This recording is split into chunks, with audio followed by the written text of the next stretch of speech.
우리 레위기 23장 9절에서 14절의 말씀 한번 같이 보도록 해요. 여호와께서 모세에게 말씀하여 이르시되 이스라엘 자손에게 말하여 이르라. 너희는 내가 너희에게 주는 땅에 들어가서 너희 곡물을 거둘 때에 너희의 곡물의 첫 이삭 한 단을 제사장에게로 가져갈 것이요 제사장은 너희를 위하여 그 단을 여호와 앞에 기쁘게 받으심이 되도록 흔들되 안식일 이튿날에 흔들 것이며 너희가 그 단을 흔드는 날에 1년 되고 흠없는 수량을 여호와께 번제로 드리고 그 소재로는 기름 섞은 고운 가루 10분의 2 에바를 여호와께 드려 화제로 삼아 향기로운 냄새가 되게 하고 전제로는 포도주 4분의 1 흰을 쓸 것이며 너희는 너희 하나님께 예물을 가져오는 그날까지 떡이든지 볶은 곡식이든지 생이삭이든지 먹지 말지니 이는 너희가 거주하는 각처에서 대대로 지킬 영원한 규례니라. 아멘. 절기로 보는 신부단장 이스라엘의 7대 절기. 자, 세 번째 시간입니다. 초실절입니다. 이스라엘 7대 절기 한번 외워볼까요? 시작. 그냥 첫 글자만 유무초오 나속초. 유무초오 나속초. 시작. 시작. 7교회 시작.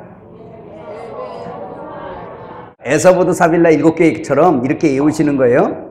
또 여러분 산상수훈 저 팔복 시메온의 극마화이 이런 식으로 외워버리세요. 시메온의 극마화이 이렇게 읽고 유무초오 나속초 이렇게 다시 한번 시작. 한꺼번에 하지 말고 유무초오 시작. 나속초 나속초 간다 이거요. 유무초오 나속초 시작. 요렇게 외우세요. 목사님들이시니까 이 절기도 막 외워서 가르칠 때 이렇게. 그건 내일 할 텐데요. 초막절이 곧 장막절이고 장막절이 수장절이에요. 예, 그렇게 해서. 그리고 이제 요 다음 시간에 배우는 오순절이 맥추절이고 맥추절이 칠칠절입니다. 같은 내용이니까 그렇게 알고 우리 부지런히 나가봐요. 이 7절기인데 지금 봄절기가 이스라엘 7대 절기에 봄절기가 첫 번째 6월절 1월 14일이죠. 그죠? 6월절. 그 다음에 두 번째 무교절. 정리 한번 해보는 거예요. 6월절 1월 14일. 그 다음에 무교절이 1월 15일. 그 다음에 세 번째 지금 공부하는 초실절입니다. 초실절 1월 16일이에요. 그래서 무교절에 무교병을 먹는 기간 안에 다 들어있어요.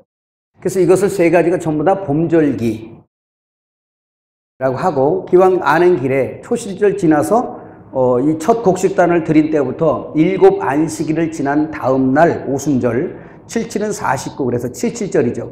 그래서 오순절이 여름절기예요. 여름절기 한번 해볼까 그것도? 4번의 여름절기 7대 절기 중에 7대 절기 여름절기 오순절 요거는 이제 첫 곡식단 드린 다음에 77은 49 더하기 다음 날은 50일째 드리는 거. 그 다음에 날짜 계산은 여러분이 해보세요. 그 다음에 다섯 번째 나팔절입니다. 나팔절인데 요 나팔절은 가을절기예요. 너희가 넉 달이 지나면 추수할 때가 이른다 하지 않겠느냐라고 할 때 가을의 나팔절 요거 7월 1일 7월 달에 다 들어있습니다. 이 가을 절기가. 자, 여섯 번째로 속죄일 민족적 대속죄일 대자 넣어볼까요? 대속죄일 이것은 7월 10일. 그 다음에 마지막 7번째 여러분 잘 안 보이죠? 이렇게 가리니까 앞에는 이것 때문에 안 보이죠? 그냥 들으세요. 7번째는 초막절 7월 15일 이렇게 해서 가을 절기가 있고요.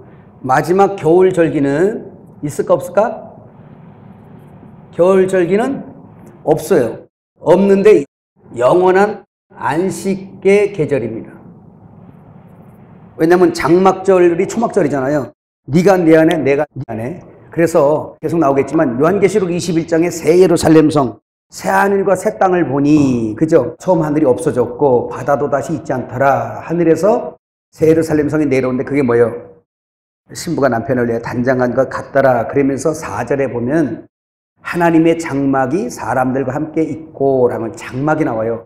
이게 새 예루살렘 성인데 계시록 21장이죠. 그게 주님의 창세전에 계획한 경륜의 목적 완성입니다. 그게 엘림에서 그토록 얘기하는 결론이에요. 신부단장. 그래서 그 장막절이 실제로 이루어진 완성의 그 설계가 계시록 21장에 나오는 거예요. 자, 이렇게 듣고 요거는 지금 한번 잡아주고 나가는 거니까 탁 이렇게 넣으세요. 그리고 지금은 초실절을 보는 시간이니까 한번 넘어가 보도록 합시다. 18페이지입니다. 자, 초실절은 처음 초자에 열매실 그리고 마디절 해서 초실절이에요. 처음 익은 열매, first fruits라고 해서 처음 익은 곡식, 처음 익은 열매를 하나님 앞에 드리는 절기이죠. 한 알의 밀알로 땅에 심겨졌던 주님, 그 주님이 다시 이렇게 이제 그 죽은 자 중에 그 만물 첫 곡식으로 이렇게 얻어지는 것을 말씀하고 있습니다. 요한복음 12장 24절 한번 읽어요. 19페이지. 내가 진실로 진실로 너희에게 이르노니 한 알의 밀이 땅에 떨어져 죽지 아니하면 한 알 그대로 있고 죽으면 많은 열매를 맺느니라. 주님은 농사의 측면에서 한 알의 밀알로 죽으셨어요. 여러분 엘림에서 공부하면서 계속 여러분들에게 여러 가지 성경을 보는 시각을 여러분에게 말씀을 드려요. 건축의 측면도 말씀하고, 그죠? 건축의 측면에서는 하나님 아버지 건축주, 또 건축자가 버린 모퉁이 머릿돌 주님, 그리고 12 기초석 제자들, 그리고 그와 함께 쌓아지는 우리들입니다. 그래서 주님의 신부가 완성된다는 걸 기억하시고, 그래서 성경에 보면 건축의 용어가 많이 나와요. 그죠? 그럴 때는 건축의 측면에서 이 미련하기 때문에 우리가 못 알아들으니까 주님이 여러 측면에서 설명한 것뿐이고 한 가지를 얘기하는 거예요. 예수님과 그의 사역이에요. 하나님 아버지의 그 창세전에 계획하신 그 계획을 아들 예수 그리스도가 오셔서 이루시고 성령께서 이 땅에서 적용하심으로 얻어지는 새 예루살렘 성 교회, 그걸 얻으시는 거죠. 그게 바로 주님의 신부였습니다. 할렐루야. 그 신부가 또 막연한 추상적인 게 아니라 그게 곧 우리요. 우리입니다. 자, 그래서 이 한 알의 밀알이 땅에 떨어졌다. 자, 십자가에서 죽으시고 내려져서 무덤에 심겨지시는 역사, 그리고 무덤에다가 자기의 육신적인 모든 것들을 할례, 껍질을 다 벗어서 무덤에 준 거예요. 이 말은 사람에게 덮어진 죄와 허물과 육신적인 모든 것들은 다 죄란 얘기고 그건 사망의 산물들입니다.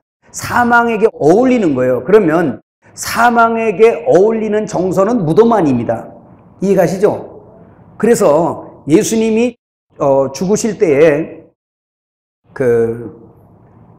여러분 표상이 많지요. 여러분에게 말씀한 것처럼 예수님 잡혀갈 때 우리가 십자가 지고 우리가 죽어야 될 걸 이제 예수가 죽잖아요. 예수님은 죄가 없는데. 그래서 그때 예수님이 죽으시고 죄 없는 예수님 죽으시고 강도로 표상된 우리가 살아나 버리고, 예수님 십자가에 이렇게 동산에 설 때 십자가 3개 쓰잖아요. 한쪽 편 강도는 믿는 자 표상, 한쪽 강도는 안 믿는 자 표상. 그런데 그 모든 두 강도가 예수와 함께, 헬라어로 메타라는 말 썼는데 예수와 함께 십자가에 못 박히니라. 갈라디아서 2장 20절 우리가 다 예수님과 함께 십자가에 못 박혔나니 그렇게 말하잖아요. 그래서 따로따로 해는 것이지만 예수님 속에서 같이 죽는 거예요. 한 몸에서. 그리스도와, 그래서 크리스토 쉰의 스타로마이 해서 내가 그리스도와 함께 못 박혔나니란 말이에요. 그래서 이렇게 함께 못 박혀서 죽은 거예요. 그렇다면 안 믿는 자 표상인 한쪽 강도도 또 다른 쪽 강도도 그 두 사람의 죄를 다 짊어지고 가신 거예요. 그 두 사람의 죄를 다 짊어진 그 죄가 뭐냐면 첫 아담 거예요.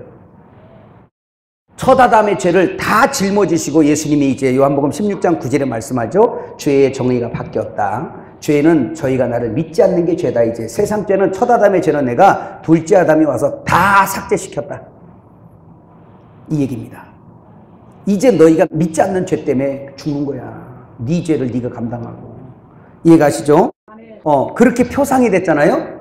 그런데 보세요. 또 표상이 있어요. 살짝만 얘기해 드릴게요. 예수님께서 십자가에 잡혀 올라가실 때 그저 예수님의 그 피 묻은 홍포를 찢어가지고 나눈 인생들이 있어. 자기 좀 갖다 쓰겄다고. 누구요? 두 군병. 그 두 군병이 또 누구요? 우리요. 에덴 동산에서 죄를 짓고 벌거벗은 수치를 당한 나를 위해서 주님이 가시면서 한 벌밖에 없는 당신의 의를 우리는 찢어 입어야 돼. 그렇죠. 주님 한 벌밖에 없는데 미안합니다. 내가 이거 좀 가져가야 되겠어요. 그래요, 맞아요. 우리 욕심 있게 가져가야 돼요. 그럼 주님이 이러죠. 그래, 내가 네 벌거벗은 수치 내가 벌거벗을 테니까 너 이 옷 갖다 입어야 돼, 이놈들아. 그래야지 살아. 그래야 내 의를 입어야 살아. 그런 뜻이에요. 그래서 그 두 군병 속에 우리가 있었던 거예요. 그래서 그분의 의를 찢어 입은 게 우리가 지금, 그래서 우리가 혼인잔치에 들어가고 예복이 준비된 거고 우리가 천국에 들어갈 수 있는 거 믿으시길 바랍니다. 그 두 군병, 두 강도 다 우리 표상이에요. 거기다가 또 우리 표상들이 또 있어. 십자가에서 내릴 때 아리마대 요셉과 그리고 니고데모가 있죠. 그들이 뭐예요? 자기들의 그 예수님의 장례를 위해서 향품과 모든 세마포를 다 갖다가 싸요. 누구를? 예수님. 그게 뭡니까? 이제 그 사람들이 그런 거예요. 그 아리마대 요셉과 니고데모 속에 우리가 있었던 거예요. 그래서 나의 사망, 시체를 싸는 건 사망의 의잖아요. 내 의를 다 입고 가소서. 내 썩을 의를 다 입고 가소서. 다 입고 가소서. 그래서 내 의는 뭐예요? 썩을 의니까 사망의 의잖아요. 죽은 의잖아요. 그러니까 그 장례가 그런 뜻이에요, 여러분. 가서 성도 죽으면 장례만 치르지 말고 그런 걸 좀 배워. 할렐루야. 그 수의 입혀주는 게 그거예요, 그거. 무슨 비싸고 싼 게 상관이 있는 게 아니고 싼 거 해도 괜찮아. 왜? 어차피 우리 의는 싸구려. 주님의 의가 필요한 거지. 그래서 그 수의를 다 싸서 무덤에 갖다 장사 지내고 예수님 나올 때 수의를 입고 나와, 안 입고 나와? 왜 안 입고 나와요? 그게 바로 우리의 의 껍질이요. 그건 할례로 벗어야 되는 거예요. 그래서 사망의 의, 사망의 정서, 죽은 나의 의는 그 정서가 무덤입니다. 그래서 예수님이 가서 무덤에다가 헐딱 벗겨놓고 당신이 나올 때는 사망, 죽음, 그 의 껍질 그거 다 거기서 벗고 할례를 이루시고 안식 후 첫날 8일째, 그래서 할례 8일째 받잖아요. 8일째 주님이 나오시는 거야. 그래서 우리에게 올 때는 할례가 되어진 분이 나오신 거예요. 알맹이가. 살리는 영, 생명 주는 영. 그분이 우리에게 오셔서 나를 이렇게 살리신 거죠. 그게 초실절이에요. 이해 가셨나 모르겠네요. 여러분은 대단하신 거예요. 이거 막 이해 간다는 게. 나는 이거 진짜 머리가 터져라고 밤잠 안 자고 막 이렇게 이건가 저건가 하면서 기도하다가, 그런데 참 어떻게 이렇게 딱딱 알아들으세요? 불공평하신 것 같아요. 자, 농사의 첫 곡식 한 단을 제사장에 가져다 주면 여호와 앞에 흔들어서 제사하는 것이 바로 초실절인데요. 여러분 첫 곡식단 한 단을 요제로 흔들어서 하나님 앞에 드립니다. 출애굽기 13장 2절 한번 읽어볼까요? 이스라엘 자손 중에서 사람이나 짐승을 막론하고 태에서 처음 난 모든 것은 다 거룩히 구별하여 내게 돌리라. 이는 내 것이라 하시니라. 여러분, 그래서 구약 성경에 보면 첫거, 초태생, 이 모든 것들이 다 하나님 앞에 하나님 것이라 그래요. 그죠? 다 누구를 표상한다? 예수님을 표상하는 것입니다. 자, 그래서 첫것, 첫 곡식, 초태생은 전부 다 여호와 것이다 라고 해서, 사람은 장자. 자, 첫 것은 요거 좀 설명하고 넘어가야 되겠어요? 자, 이제 여기를 보세요. 그냥 첫 것과 초태생 다 같은 말인데 그 첫 곡식. 그래서 초실절에는 너희가 가나안 땅에 들어가서 처음 농사를 지으면 그 농사 진 거에 대해서 곡식 한 단을 이제 여호와의 성전에 갖다 드리기 전에는, 요제로 제사를 하기 전에 너희들은 생이삭이든지 볶은 곡식이든지 어떤 것이라도 집에 가서 먹지 말라 이거예요. 그렇게 하면 너희는 이스라엘에서 끊어져 버린다. 그게 맞는 말이죠. 자, 이것은 바로 뭐냐면 초태생, 첫 것은 다 예수 그리스도의 표상인데, 예수님은 이스라엘의 장자실 뿐만 아니라 죽은 자 중에서 첫 열매로 부활하신 주님이세요. 할렐루야.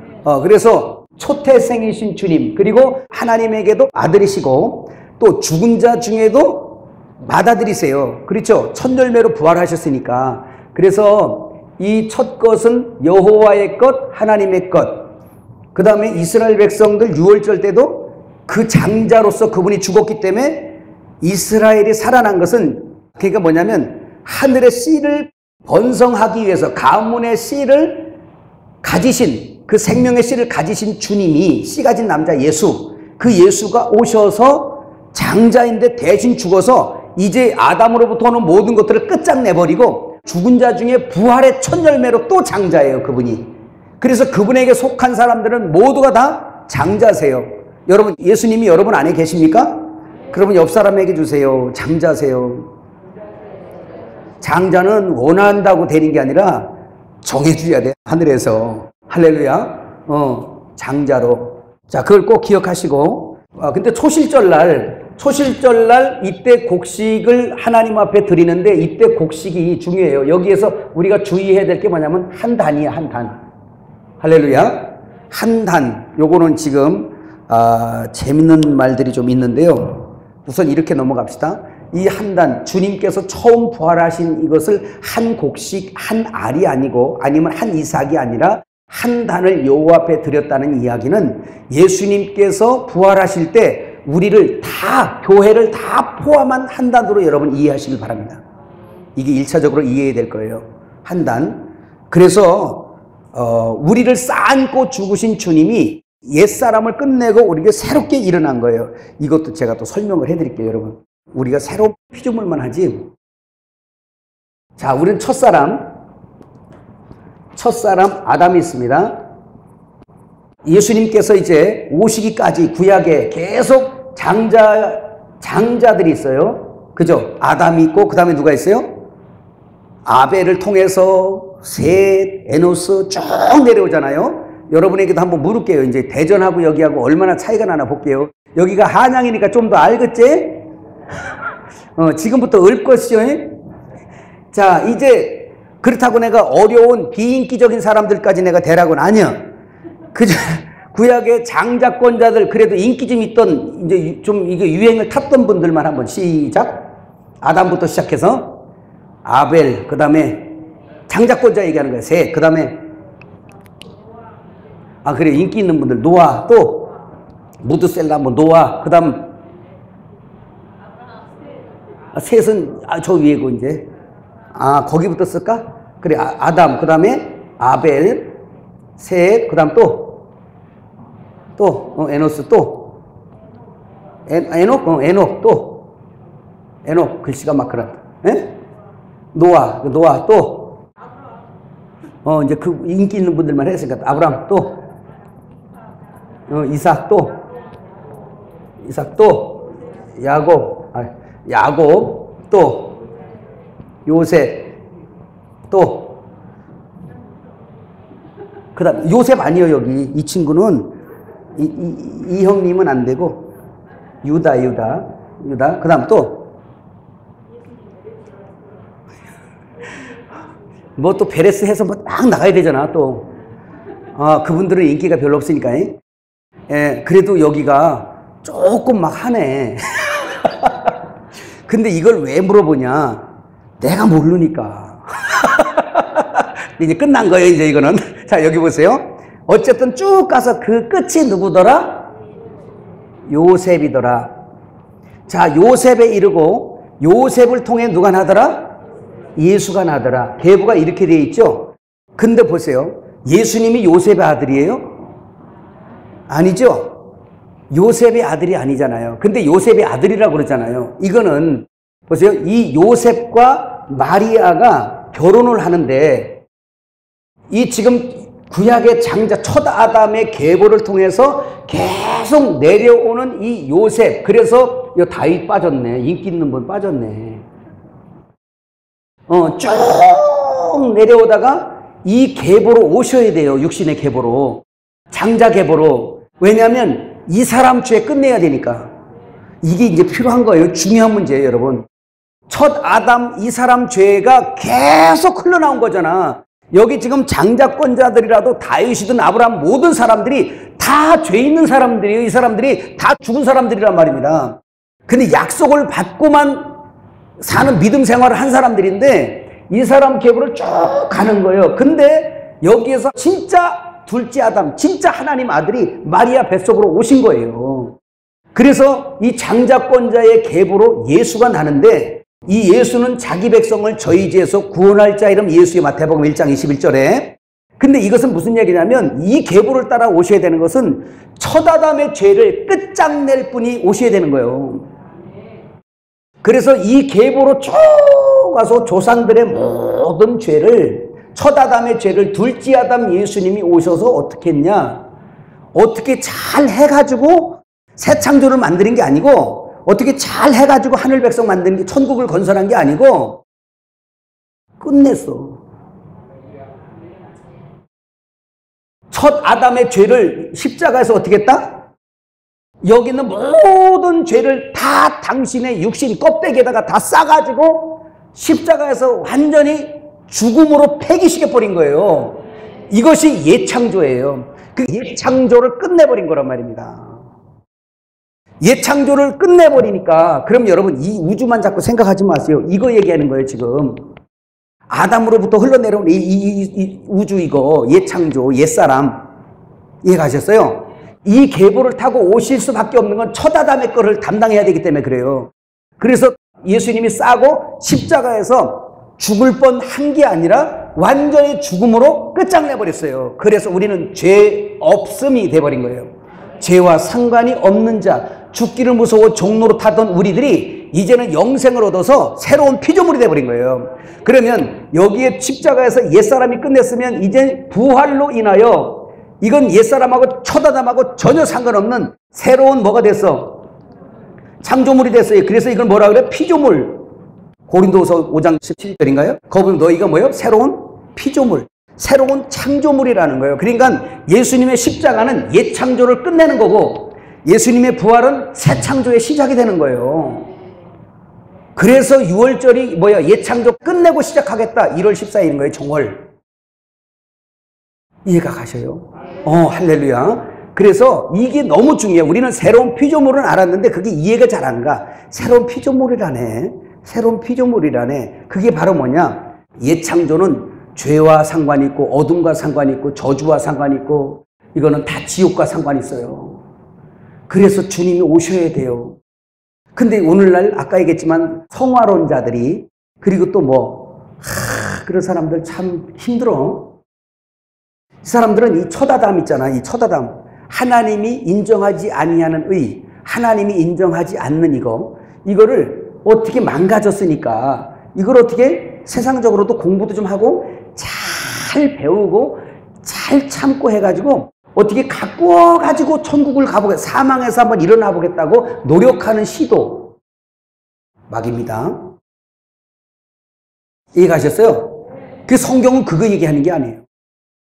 왜 예수님이 이 계보를 타고 와야 되는지가 여기서 이제 증명이 되는 거예요. 이렇게 올 수밖에 없어요. 그래야 와야만이 첫 아담 거를 갖다가 여기서 끝장을 내. 다 쌓아안고, 껍질을 다 쌓아안고, 그리고 나서 죽고 무덤에 가서 이 죄와 저주와 모든 껍질을, 육신의 껍질을 무덤 안에다 놓고 부활하시니까 새 피조물이 돼버려.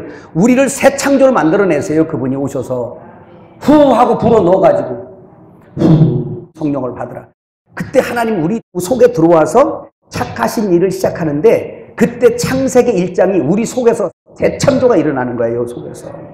응? 주님 오시기 전에는 완전히 텅 비고 없음이 있고 혼란스럽고 무질서했던 이 속이, 심판받아서 완전히 흑암이었던 내 속이 요한복음 1장에 빛이신 주님이 내 안에 들어오셔서 새 창조를 시작하는데 어둠과 빛을 갈라내기 시작하고 죄와 사망의 법과 생명의 성령의 법으로 갈라버리고, 이제 한쪽에는 선악가 있고 한쪽에는 생명가 있고, 그러면서 지금 이건 죽은 거야 라는 것으로 그냥 두면서 이제 우리에게 생명의 주님이 계속 이 안에 들어와서 착하신 일을 행하시는데, 계속 새 창조로 인해서 없음이었던 이 우주를, 소우주를 체험으로 가득 6일까지 채워서 완전히 그리스도의 장성한 분량까지 채워낸단 말이에요. 그래서 완전히 다 채워지면 그걸 완성이라 그래.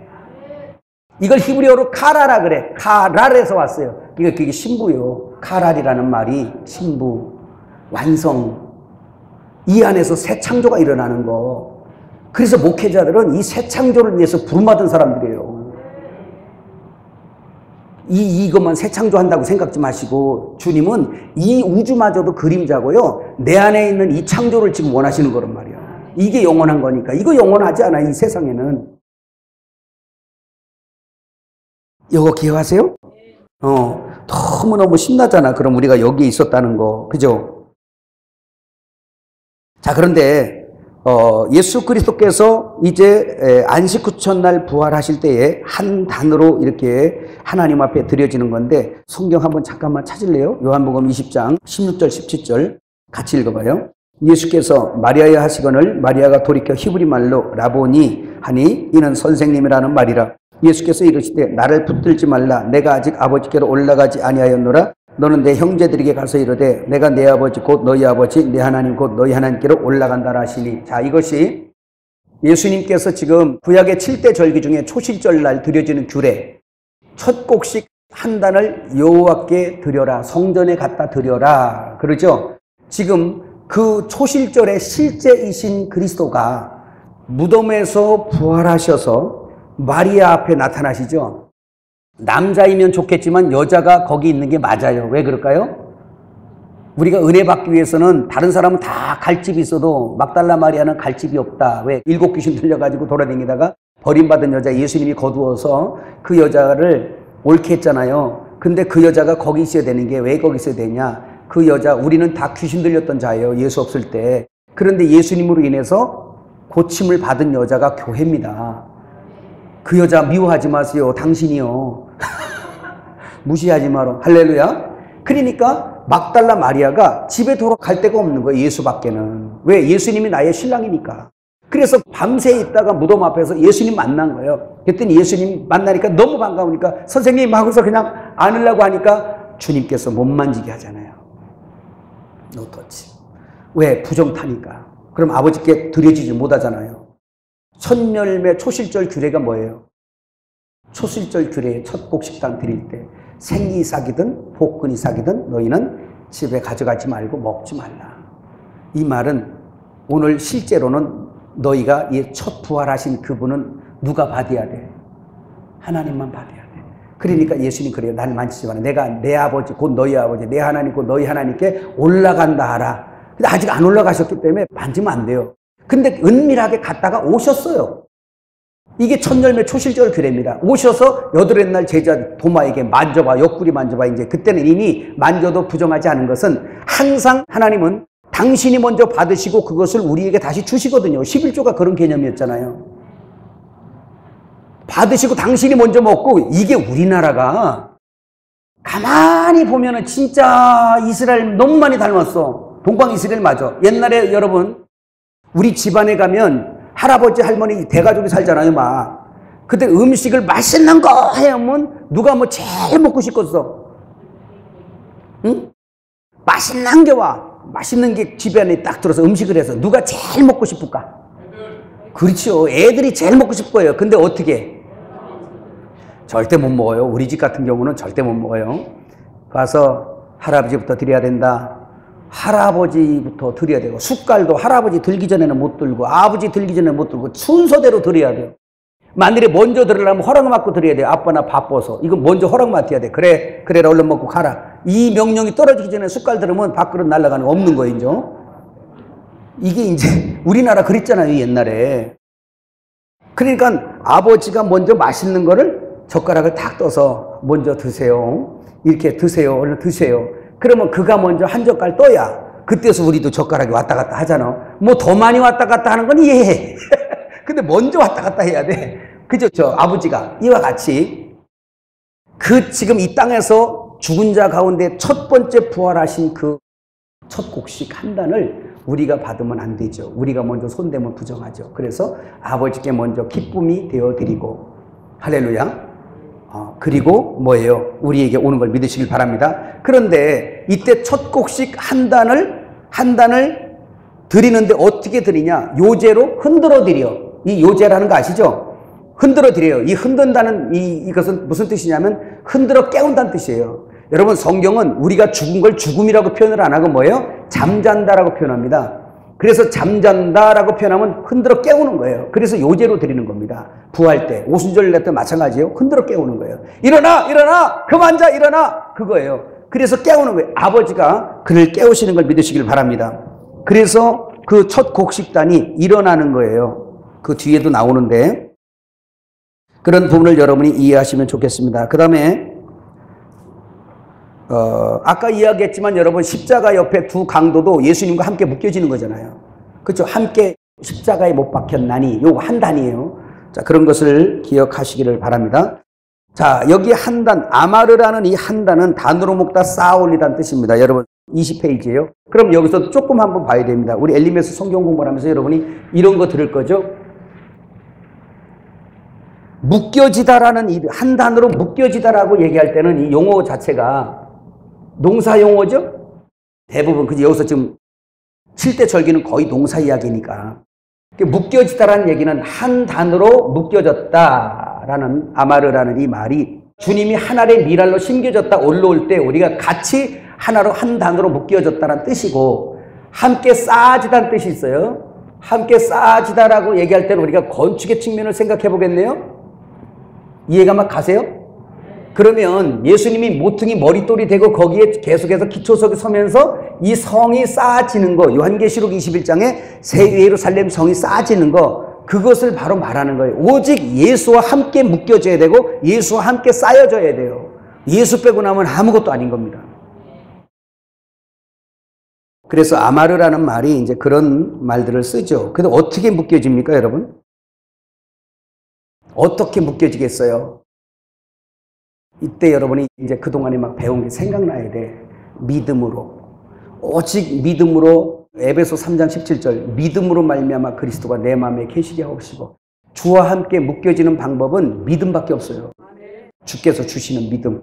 그분이 주인이세요. 히브리서 12장 2절에 보면 믿음의 주요 온전케 하신 예수.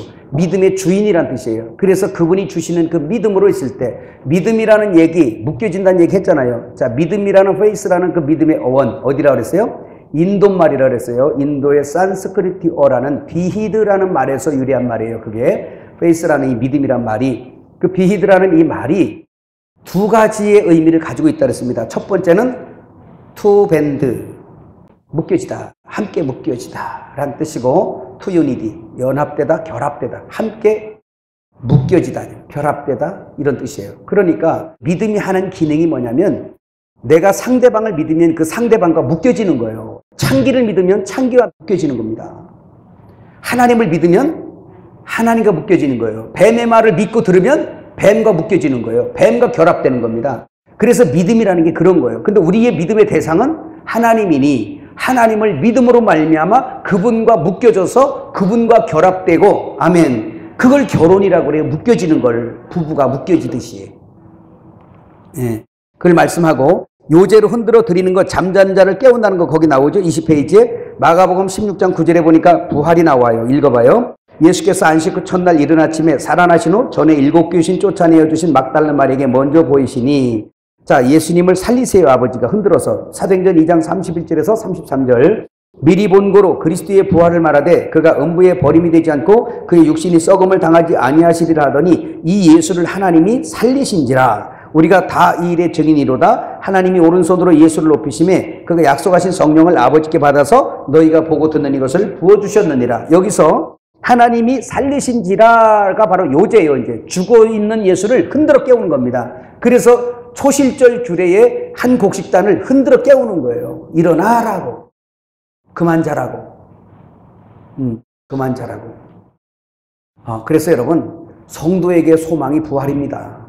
참 얼마나 중요한지 몰라요. 저는 참 잠을 곤히 자면 진짜 아주 편안한데, 신기의 잠이라는 건 잠은 죽음이에요.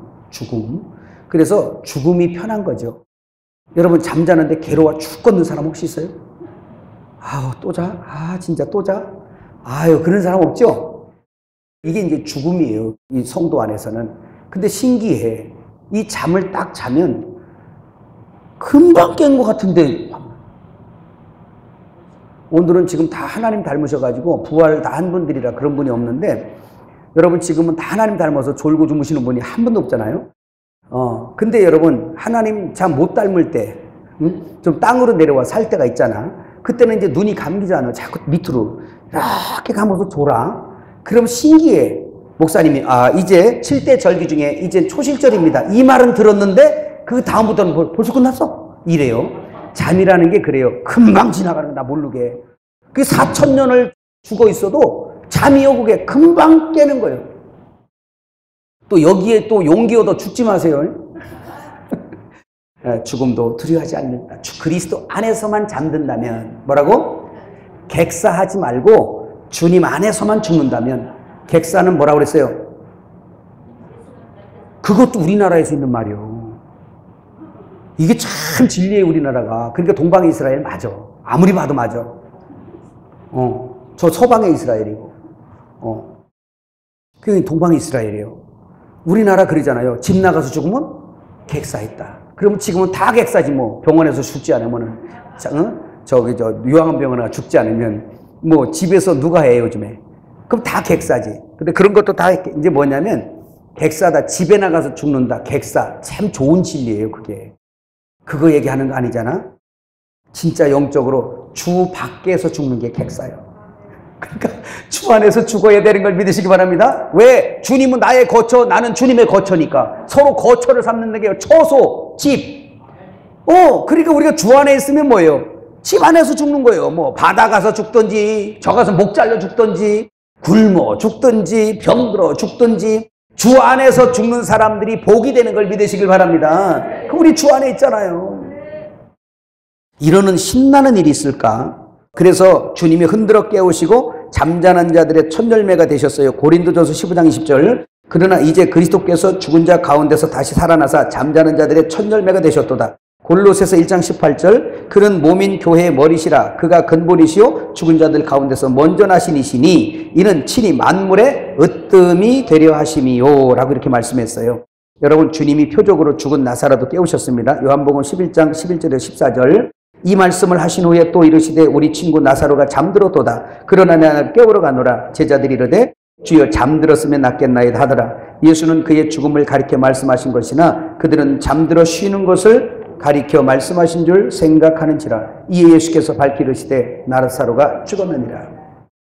제자들은 주님이 말씀이 나사로를 깨우러 가자. 그러니까 제자들이 빈정거린 거예요. 뭐라고? 아이고 차라리 잠들었으면 좋겠네요. 이런 거거든요. 우리 버전으로 말하면.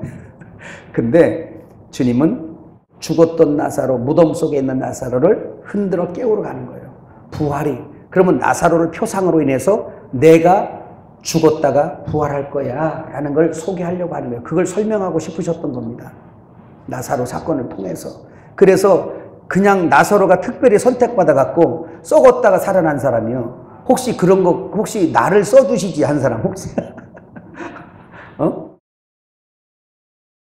죽었다가 살아나요. 근데 그 사건이 뭐냐면 예수님이 무덤 속에 잠들으셨다가 하나의 미랄로 죽으셨다가 바로 이제 한 곡식단으로 부활하실 것에 대한 표상이고, 그것은 곧 예수님의 길이지만 예수님의 생애, 절기의 주님이시지만 그 주님의 생애는 내 안에 들어올 때 그것은 곧 나의 생애예요. 그리스도와 연합된 내 생애란 말입니다. 할렐루야. 그러니까 우리의 지금 있던 원래 자리가 어디요? 애굽이고 육이고 썩음이고 우리의 있던 자리가 무덤이에요. 무덤.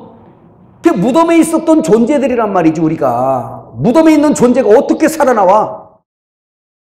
한번 해봅시다. 무덤에 있었던 존재가 스스로 못 나온다. 뭐 어떻게 해서 나왔어요? 말씀이 나사로야 나오너라. 그런 것처럼 주님이, 우리가 무덤 안에 있을 때 주님이 대제사장의 흉패, 우리 출석부, 장세전에 우리 이름 다 아시는 주님이 출석부 갖고 오셔서 자기 양들을 각각 이름을 불러내신 거예요. 나사로만 부른 게 아니라 완중마 불렀어요. 그때 내가 병원에서 이렇게 달고 있다가 여기 봐봐, 여기 좀 봐봐. 예수 믿으니까 예수 안 믿고 그러다가 사업한다고 돌아다니다가 교통사고 나서 다리가 부러져가지고 저 청주에서 병원에서 이러고 달고 있는겨. 그때 주님이 내 이름을 부르셨어. 완주아! 그러니까 이제 이거 흔들어 깨고 예? 그때 내가 한 다리 들고 구원받았잖아요. 다리에다가 철심 박아가면서 그때 주님이 나를 요제를 드린 거예요. 흔들어 깨운 거예요. 그게 일어나 보니까 내가 주님과 함께 무덤에 갔다 온 자더라고. 내가 무덤에 자고 있을 때 주님이 나를 불러낸 거예요. 여러분, 이것은 우리의 일인 걸 믿으시길 바랍니다. 봐봐, 이런 걸 알면서 자랑할 거 있어요? 지금 우리 초실절까지만 와도 여기서 내가 한 일이 뭐가 있냐 말이에요. 아무것도 없잖아요. 절기를 통해서 감사하면 돼요. 할렐루야. 주께서 행하신 일을 보고 감사하면 돼요. 응? 근데 이 진리를 또 하나 배워야 됩니다. 주님이 일어나셔서 그때 곡식 한 단, 우리를 다 포함하고 있지만, 그러나 마태복음 27장 50절에서 53절 한번 읽어봐요. 시작. 예수께서 다시 크게 소리 지르시고 영혼이 떠나시니라. 이에 성소 휘장이 위로부터 아래까지 찢어져 둘이 되고 땅이 진동하며 바위가 터지고 무덤들이 열리며 자던 성도의 몸이 많이 일어나되, 예수의 부활 후에 그들이 무덤에서 나와서 거룩한 성에 들어가 많은 사람에게 보이니라. 이때 부활한 사람들 곡식 한 단. 많은 사람이 이걸 표석이라고만 보는데 저는 그렇게 보고 싶지가 않네요. 왜 이상하게. 나사로 같은 경우는 금방 살려서 이제 또 죽였잖아요. 근데 이 사람은 이 예루살렘에서 부활한 무덤 속에 갇혔던 많은 사람, 구약의 선지자들, 뭐 이런 사람들, 이긴 자들이 아닌가 싶어요. 왜 그러냐면, 왜 그렇게 봐야 되냐면, 여러분 고린도전서의 부활의 순서를 한번 읽어봅시다. 고린도전서 15장 22절에서 24절 시작. 아담 안에서 모든 사람이 죽은 것 같이 그리스도 안에서 모든 사람이 삶을 얻으리라. 그러나 각각 자기 차례대로 되리니 먼저는 첫 열매 드린 그리스도요, 다음에는 그가 강림하실 때에 그리스도에게 속한 자요, 그 후에는 마지막이니 그가 모든 통치와 모든 권세와 능력을 멸하시고 나라를 아버지께 바칠 때라. 하나님께 바칠 때라. 여기에 먼저는 첫 열매 드린, 자, 부활의 세 단계 있습니다. 여기 보세요. 자, 그 구조를 보니까 부활의 첫 번째 단계, 첫 번째 그리스도의 첫 열매들, 뭐라고? 첫 열매들, 복수예요. 이거 헬라어도 복수로 돼 있어요. 그 첫 열매 드린 그리스도요, 이렇게 나와요. 그러니까 예수님 부활하신 때에 무덤에서 잠자던 자들이 예수님 부활 이후에, 예수님 부활보다 앞설 수는 없으니까 어느 시대든지 예수님 부활하신 후에 그 돌무덤들이 그냥 터져가면서 많은 사람들이 살아서 돌아다닌 거야. 거기에 만일에 누가 있었다면 족보 따지는 아마 그러지 않았을까. 거기에 만일에 아브라함이 부활했다면, 야, 저분이 아브라함이었구나. 우리 올라가면 저 할아버지가 저분이네. 혹시 살아 돌아다니면 그러지 않았을까. 그냥 하는 얘기예요. 그럴 수 있을 거다라는 얘기야, 그냥. 근데 여기에 주님이 부활하실 때 첫 열매 드린 그리스도, 곡식 한 단으로 하나님 앞에 드려지는 역사. 두 번째, 거기 두 번째 또 해놨네, 사도 바울이. 뭐라고 그랬어요? 그 다음은 그가 강림하실 때 그리스도에게 속한 자. 언제? 강림하실 때 그리스도에게 뭐 한 자? 속한 자. 누구 얘기하는 거예요, 이거 지금? 우리 얘기하는 거예요, 이제. 이건 초림이고 여기는 강림, 재림 때 얘기하는 거예요. 재림 때 그에게 속한 자가 부활에 또 입어. 그 다음에 또 있어요. 어디 있어요? 그 후에는 마지막이니 그가 모든 통치와 모든 권세와 능력을 멸하시고 나라를 하나님께 바칠 때. 세 번째는 나라를 하나님께 바칠 때. 그러면 여러분 이렇게 생각하시면 되죠. 여기 보세요. 이제 제가 설명해 드릴게요. 구약에는 그 예수가 오신다 이렇게 오신다라는 분 그렇게 소개했어요. 노아 홍수 때도 그때도 한 시대가 있었지만 하나님의 아들들이 패역하니까 옥에다 가둬놔 버렸잖아요. 근데 옥에 있는 영들, 그 사람들 하나님이 택한 자들이었어요. 그때 육으로 완전히 타락한 사람들이에요. 영은 버릴 수가 없었어요. 베드로전서 4장에 나오죠. 근데 예수님이 십자가 지시고 옥에 있는 영들에게 전도하러 가셨어요. 그때 믿었겠지. 그들은. 그러니까 우리가 세상 안에서만 일어나는 것만 생각하면 안 돼요. 그 노아 홍수 때 그 사람들까지도 옥에다가 가둬놨다가 십자가 지신 이후에, 죄를 처리한 이후에 그 영으로 옥에 있는 영들에까지가 전파한다니까요. 이해가시죠? 그러신 분이세요. 그러면 옥에 있는 영들에게도 전파하지만 이제 오순절 이후에 모든 백성들에게 막 복음이 전파되잖아요. 그래서 이제 그분이 오실 때 그에게 속한 자들이 부활함을 입을 건데 그 나머지는 나라를 하나님께 바칠 때래요. 이게 언제냐? 천년왕국 끝에.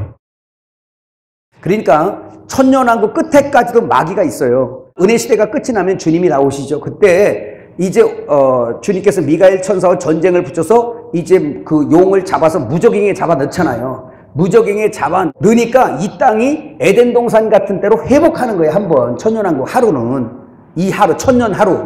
이해가시죠?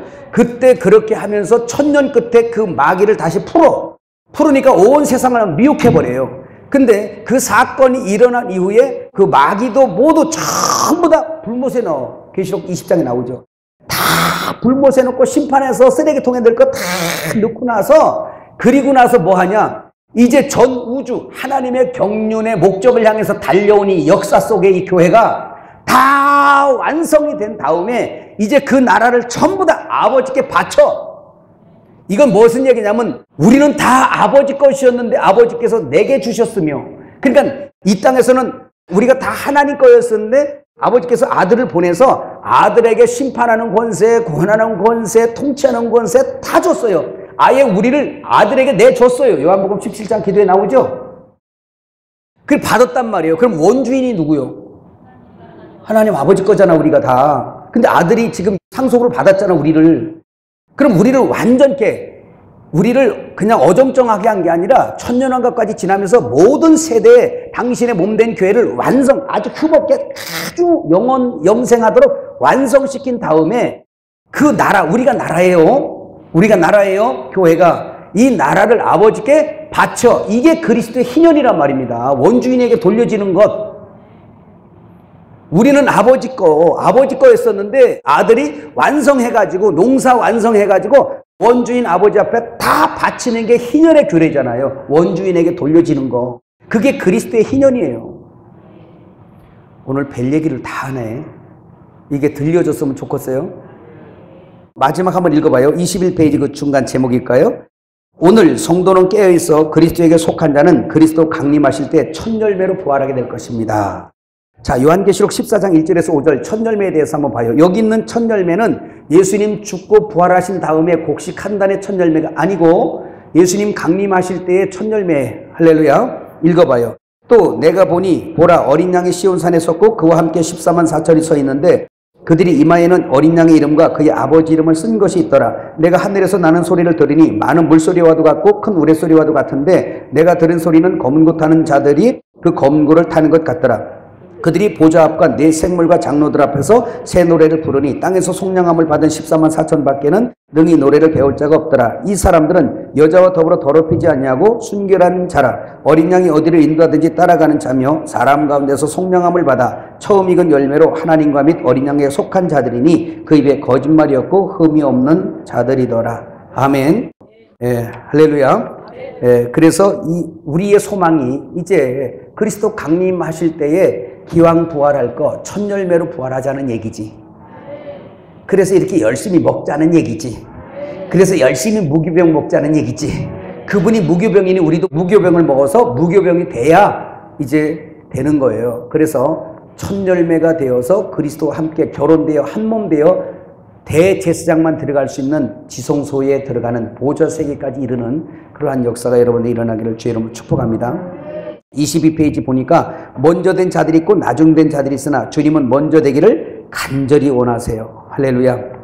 예, 그거 성경 구절 한번 계시록 16장 15절 한번 읽어봅시다. 보라 내가 도둑같이 오리니 누구든지 깨어 자기 옷을 지켜 벌거벗고 다니지 아니하며 자기의 부끄러움을 보이지 않은 자는 복이 있도다. 이 성전에 들어가는 거, 성전, 여러분 마태복음 22장 1절에서 14절에다 보면 혼인잔치 나오죠, 비유. 거기도 사거리에 가서 다 데리고 왔는데 그 혼인잔치 안에 살코기이신 예수, 그 죽으신 예수, 성찬의 양식을 예비해 놨는데, 그리고 초청했는데 그때 들어왔는데 예복을 입지 아니한 자가 들어왔어요. 그거 수족을 결박해서 바깥 어두운 곳에 내어 던져라. 그렇죠? 그렇게 되는 역사가 있어요. 근데 그건 바로 왜 그냥 주님의 혼인잔치가 벌어지는 것은 주님의 성전이기 때문에 그렇습니다. 에덴 동산에서 범죄 안 했고 나니까 그 옷을 다 벌거벗겨졌잖아요. 수치. 히브리어는 수치라는 번역인데 그 벌거숭이 되니까 에덴 성전에서 더 둘 수가 없는 거예요. 왜? 성전에서 벌거벗고 다니면 안 되거든. 그러니까 그 에덴 동편으로 가서 내쫓아버리고 문 걸어자 화염검으로 지켜버린 거예요. 그냥. 이해가시죠? 그 다음에 이스라엘 진이 성전이에요. 또 이스라엘 진이. 거기서 죄를 상징하는 문둥병자는 진 밖으로 내쫓아버리지. 그렇죠? 둘 수가 없는 거예요. 그래서 그 문둥병을 해결해야만 들어와요. 진 밖으로 내쫓았다가.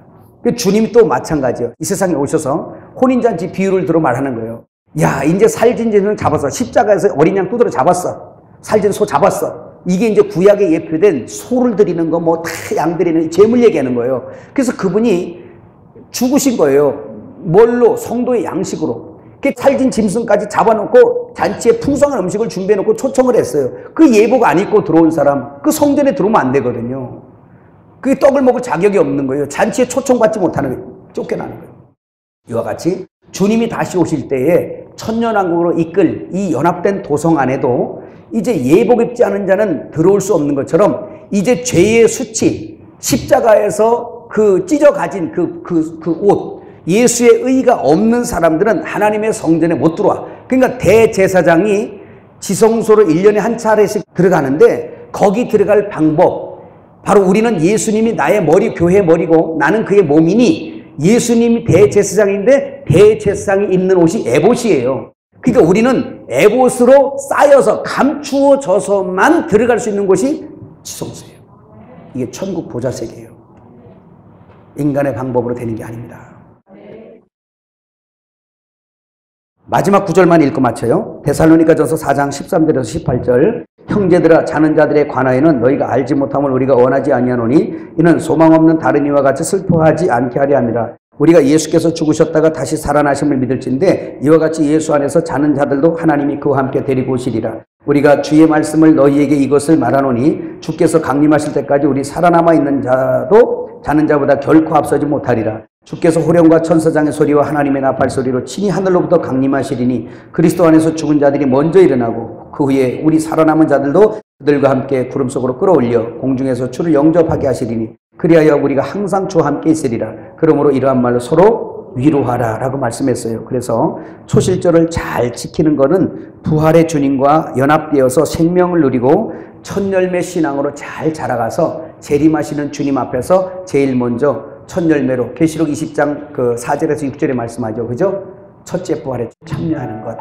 이것이 초실절을 잘 지키는 사람, 부활하신 주님으로 평강을 누리고 기쁨을 누리고 그 안에서 자유를 누리고 해방감을 가지고 그렇게 살면서 많은 사람들에게 그 주님 초실절에 그분과 함께 묶여진 한단들 자랑이 되시길 바라요. 그래서 여러분을 볼 때 예수의 냄새가 나고 여러분을 보면서 주님을 아는 편지가 되고 또 여러분을 볼 때 하나님의 형상이 보여서 저분 속에 하나님이 사시는구나 이렇게 알아졌으면 좋겠습니다.